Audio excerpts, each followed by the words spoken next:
Hi there, it's Ruth here, Artful Stampin', and today I'm participating in the Stampin' Sunday block hop, and the challenge was to use some designer series paper from the current autumn winter catalogue, and I'm going to be using this beautiful paper here. It has a gorgeous pearlized finish to the paper, and as usual Stampin' Up have got a variety of different images and texture,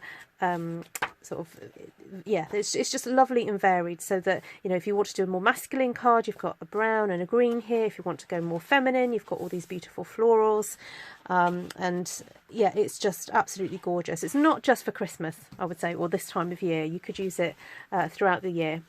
So I'm going to be making a bit of a pop-up card, and it's really simple. It was a card that I'd seen made. Someone had participated in my Christmas challenge, and it was just, I just looked at it and thought, how on earth do they make that? And I had to message them and find out how they did it, and it's so easy that I wanted to share it with you.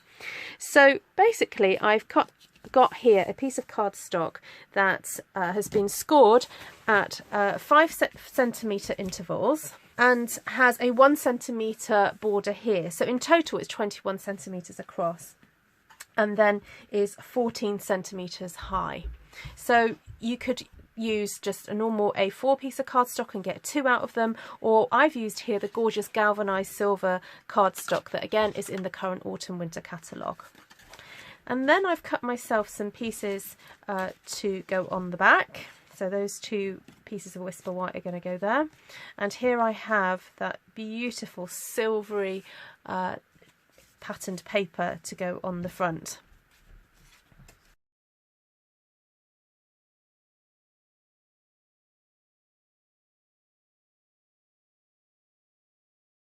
So once you've got your pieces stuck down, you can then decorate the front. Now, the thing that I found really intriguing about this design was that when I first saw it, I saw this piece protruding from this corner, and I thought to myself, how on earth did this person do it? And that is what I contacted the lady to find out how to do. And it really is simple when you know how. So I'm going to share it with you now. So you create a panel piece that's going to go in the middle. It can be a circle, it can be a square, it can be any shape that you want it to be, as long as it's large enough to hold the mechanism that's just going to hold it together at the back. And the way you do that is you cut yourself two small circles. So these are the, let me just remind myself what size this is. The 1-inch circle. I use a 1-inch circle punch for this, and all you do is you fold them in half, and then you stick them either side of the corner panel. Okay, so I'm going to stick this here ready, and then work on my actual sort of central piece, and then I'll come back and stick it all together. But just to start off with, I'm just going to pop that side by side. Now, I don't know if you can see, but I'm not pushing them right up close together. I'm actually putting them either side of the score mark on my cardstock. There we go. And I'm just going to set that to one side to dry while I focus on sorting out the middle panel. So here I've cut a circle from the stitched framelit dies. It's the largest circle, and then this beautiful piece here, again from the galvanised silver cardstock, and this is from the Beautiful Layers die set, and there is a gorgeous stump set to go with it, but I've not used any of that today. And so you basically stick, I'm just sticking that in the middle because I wanted to really show off this silver card to its best. If I just stuck that onto here, it wouldn't have really showed up. So I wanted to have that mint macaron in the background to really show off this beautiful detail. And then what I've done is I've fussy cut from that lovely sheet of florals. I've fussy cut some little various flowers and different pieces, and just wanted to kind of go through with you how to make it look a little less flat than these ones here. So in order to do this, I got my a special pick tool from Stampin' Up, and I put it onto my hand and went round and round it to create that shape, which I'm going to show you how to do now. Oh, how frustrating. I've temporarily mislaid my pick tool, but I found one of the sections, but I want to show you how it works. So you get the flower or whatever it is that you're trying to make a little bit more 3D, and you basically just put it into your hand, or you can lay it onto a stamping mat like this one. So this is the Stampin' Up one, and you just lay it down and you just you go round and round and round, and in little tiny circles, and kind of ever increasing circles rather, and you just go round and round, and it just puts in a little bit of curve and curl into that shape there, and then you end up with it looking a little bit more rounded. So I just want to do that to these central flowers. It's super easy. Just take your time, allow the paper fibres to break up and to be moulded by the action of going round and round. And then I also cut some leaves from the same die set, the Beautiful Layers one, and they're quite flat for now, but again, by using the tool, just stroking it down the centre of the leaf, you can see that it's kind of curling up a little bit, and again that just gives a little bit of life to the leaf. So there's one that's curled, and there's a flat one. Look how easy it is to curl it. Obviously just be careful not to tear it, but there we go. Okay, so I'm ready to start assembling my central kind of cluster of flowers now.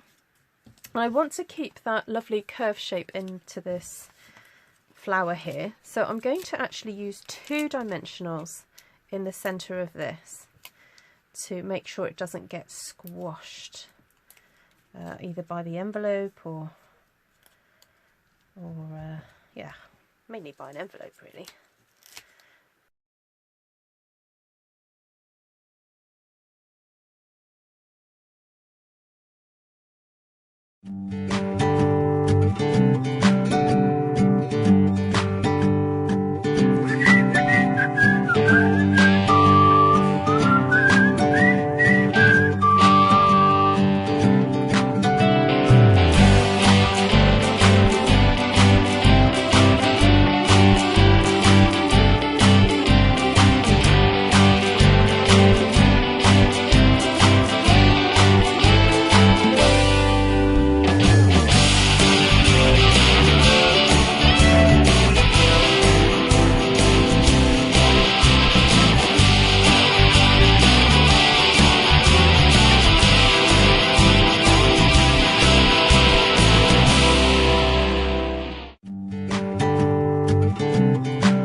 Whole card. So I'll just bring back my base here, and I'm going to actually assemble it all together before sticking that piece on. So what you need to do is you fold over that edge there and then just apply some glue. Now because this cardstock is slightly shiny, I'm going to perhaps hold it together for a little bit longer than I would normally, because this cardstock is less porous. So I think it probably just needs an extra little bit of a massage to kind of keep it all in place. And so if you're just using a normal cardstock, then you probably wouldn't have to do this as much. Is that stuck? Yes, I think that is stuck together, so that's fantastic. So there we go. So then you just need to have your 2 circles folded back on themselves to create 2 halves, and then apply some glue, and then kind of decide which way up your display is going to go, and you just place that then over the 2 circles and hold that in place until you know it's stuck down. So again, because, oh actually no, it's not porous, I'm sticking the mint macaron to mint macaron, aren't I? So I probably don't need to hold it for as long as I think. I'm just going to check that that's stuck down. Yes, it's absolutely fine, and you can kind of get your fingers into there if you need to, just to double check. And there you have this, I don't really know what you call it really. I kind of call it a column card really. It's just a really unusual way of displaying a card. It doesn't take up more room than a normal card size in your envelope. You just use a normal envelope. Obviously the more you build this area up, you may want to protect it in the card. You don't have to do it as built up as I have done it. I just kind of got carried away with the 3D element of it. But I just think it's really unusual because it just sort of stands obviously really happily, but has this component that almost looks like it's magically just sort of sitting there, and kind of creates a really lovely wow factor for someone's mantelpiece when they receive the card. Now I've deliberately not put any sentiment on this because I haven't decided who I'm giving it to, but this would just look lovely on its own without a sentiment, and then you could perhaps write on the back of it. So thank you for joining me today for the blog hop. Please head to my blog. The details are below this YouTube video. And go and have a look at all the other beautiful creations with the rest of the team. And I hope that I've inspired you, and I look forward to seeing any creations you make inspired by this. So take care for now, and hope to see you again soon. Bye bye.